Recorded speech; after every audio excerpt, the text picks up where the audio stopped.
It rained all night. Most of the morning we had some fog. You hear the rain still coming down a little bit. I was hoping to maybe do a tiny bit of gardening. Not really gardening, but just kind of yard cleanup today. I don't think that's going to happen. So, since my memoir, The Nunavut I Knew, which shares the story about my adventures into the Arctic, where I spent almost 2 weeks up in Rankin Inlet, up in Nunavut, many, many years ago.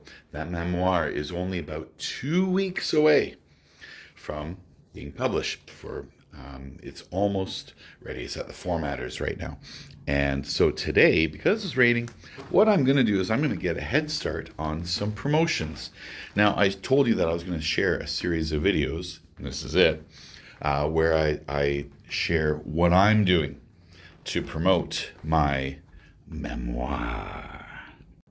Now, the one thing about promoting my book is the fact that the story is about my trip to the Arctic, but throughout the entire book, there's always memories, backstories, talking about this particular art project called Canada, Glorious to Be. That project is what took me to Nunavut in the first place. Now, because of that, I'm actually in a really interesting opportunity to promote my book.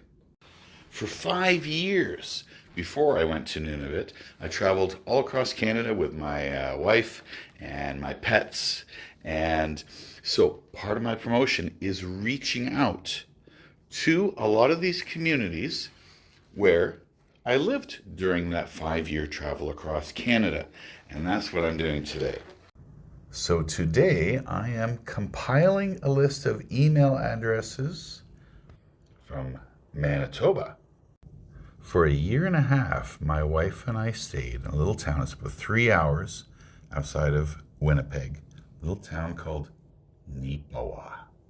While living in Neepawa, I was actually invited by some teachers to work with the students at Hazel M. Callington School. This is actually where the Manitoba section of my Cross Canada project called Canada, Glorious to Be, this is where I donated it. So that school should still have that artwork that I gave them many years ago.